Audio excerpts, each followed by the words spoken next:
ایک رات مصر کے بادشاہ فرعون نے ایک خواب دیکھا کہ شام کی طرف سے ایک آگ آئی اور اس آگ نے تمام قبطیوں کے گھروں کو جلا ڈالا جبکہ بنی اسرائیل محفوظ رہے۔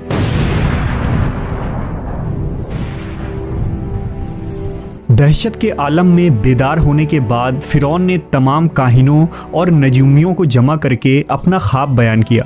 نجومیوں نے اسے بتایا کہ بنی اسرائیل میں ایک بچہ پیدا ہوگا جو فرعون کی بادشاہت کو ختم کرے گا۔ وہ بچہ کون تھا اور اس نے فرعون کی بادشاہت کا خاتمہ کر کے مصر کی تاریخ کو کیسے بدل ڈالا؟ فرعون خدائی کا دعویدار اور بڑا ظالم و جابر بادشاہ تھا۔ اس نے بنی اسرائیل کو اپنا غلام بنا رکھا تھا، حالانکہ وہ حضرت یوسف علیہ السلام کے زمانے سے وہاں رہا کرتے تھے۔ حضرت یوسف نے اپنے والد حضرت یعقوب اور اپنے بھائیوں کے لیے زمین کا ایک حصہ اس وقت کے فرعون بادشاہ ریان بن ولید سے حاصل کیا تھا۔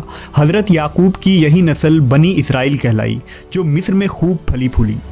یہ لوگ حضرت یعقوب کے دین کے پیروکار تھے، لہٰذا اس وقت اللہ کے نزدیک یہ سب سے بہترین جماعت تھی۔ انہوں نے فرعون کو سجدہ کرنے اور اسے اپنا رب ماننے سے انکار کر دیا تھا۔ اسی وجہ سے بادشاہ اور اس کے حواری ان پر ظلم و ستم کے پہاڑ ڈھاتے اور ان سے گھٹیا کام کرواتے تھے۔ فرعون نے جب اپنا خواب کاہنوں اور نجومیوں کو بتایا تو انہوں نے اس کی تعبیر یہ بتائی کہ بنی اسرائیل میں ایک بچہ پیدا ہوگا اور اس کے ہاتھوں اہل مصر کی ہلاکت ہوگی۔ بنی اسرائیل کے یہاں بھی شروع سے ہی یہی بات مشہور تھی، لہٰذا اس خواب کے بعد وہ مزید فکر مند ہو گیا اور اس نے حکم جاری کر دیا کہ بنی اسرائیل میں پیدا ہونے والے تمام لڑکے قتل کر دیے جائیں۔ اس حکم کے مطابق فرعون کے حواری اور اس کے سپاہیوں نے ہر ممکن قدم اٹھایا تاکہ کوئی بھی نومولود لڑکا زندہ نہ بچ پائے، لیکن اللہ کے فیصلے اٹل ہوتے ہیں۔ دیکھتے ہی دیکھتے بنی اسرائیل کے ہزاروں نومولود بچے ذبح کر دیے گئے۔ پھر ایک وقت وہ آیا کہ جب قبطی سرداروں نے فرعون سے کہا کہ اگر بنی اسرائیل کے لڑکوں کا اسی طرح قتل عام ہوتا رہا تو ہمیں آئندہ خدمت گار ملنا مشکل ہو جائیں گے، اور پھر ہمارے یہ کمتر، گھٹیا اور غلیظ کام کون کرے گا؟ اس پر فرعون نے حکم جاری کیا کہ 1 سال چھوڑ کر بچے قتل کیے جائیں۔ ان دنوں حضرت موسیٰ کی والدہ اپنے حمل کے ابتدائی دنوں میں تھی۔ اللہ نے ان کی حفاظت کا سامان اس طرح فرمایا کہ ان کی والدہ پر معمول کے مطابق حمل کے آثار ظاہر نہیں ہوئے، جن سے آپ فرعون کی چھوڑی ہوئی دائیوں کی نگاہ میں نہ آئیں۔ انہوں نے اس بات کو چھپائے رکھا یہاں تک کہ پیدائش کا وقت آ پہنچا اور انہوں نے بچے کو جنم دیا۔ اس بارے میں سوائے قریبی لوگوں کے کوئی نہیں جانتا تھا۔ نجومیوں نے فرعون کو اطلاع دی کہ بچہ پیدا ہو چکا ہے۔ اس اطلاع نے فرعون کو بدحواس کر دیا۔ اس کے سپاہیوں نے گھر گھر تلاشی شروع کر دی۔ حضرت موسیٰ کے بھائی حضرت ہارون سال امان میں پیدا ہوئے تھے، جبکہ حضرت موسیٰ قتل والے سال میں پیدا ہوئے۔ حضرت موسیٰ کے والدین سخت پریشان تھے۔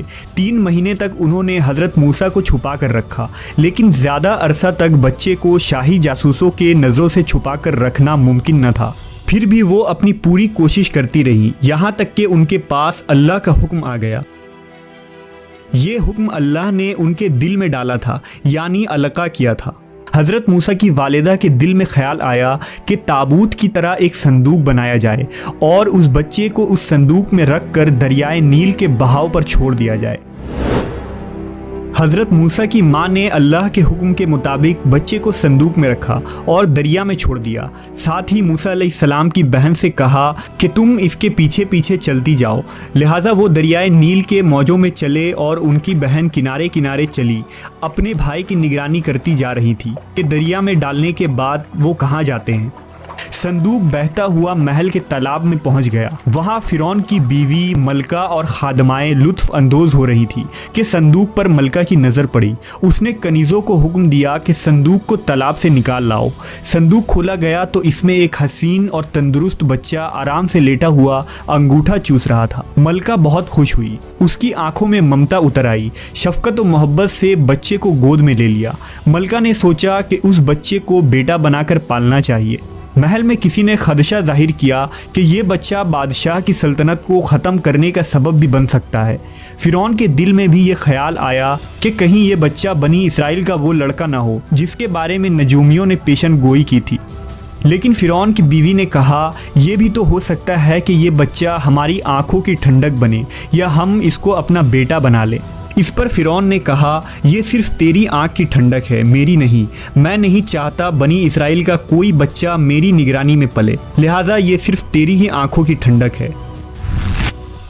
حضرت ابن عباس فرماتے ہیں کہ اگر فرعون یہ بات کہہ دیتا کہ یہ میری بھی آنکھوں کی ٹھنڈک ہے تو اللہ تعالیٰ اسے ہدایت دے دیتا، لیکن اس نے یہ کہا کہ یہ صرف تیری آنکھوں کی ٹھنڈک ہے۔ ملکہ نے اس بچے کا نام موسیٰ رکھا، جس کے معنی ہیں وہ شخص جو پانی سے نکالا گیا ہو۔ بچے کو جب محل میں لے جایا گیا تو اس نے دودھ کے لیے رونا شروع کر دیا۔ بچے کے پاس دودھ پلانے والیاں لائی گئیں، لیکن بچے نے کسی عورت کا بھی دودھ نہ پیا۔ جو عورت بھی آپ کو دودھ پلانے کی کوشش کرتی ناکام ہو جاتی۔ ادھر موسیٰ علیہ السلام کی بہن دور کھڑی یہ سب دیکھ رہی تھی۔ موسیٰ علیہ السلام کی بہن نے فرعون کی بیوی سے کہا کیا میں تمہیں ایسا گھر نہ بتاؤں جو اس بچے کی تمہارے لیے پرورش کرے اور اس بچے کی خیرخواہ ہو، اس لیے کہ وہ ایک غریب گھرانہ ہے۔ جب انہیں معلوم ہوگا کہ یہ بچہ فرعون کے گھر سے آیا ہے تو انہیں انعام و اکرام ملنے کی امید رہے گی۔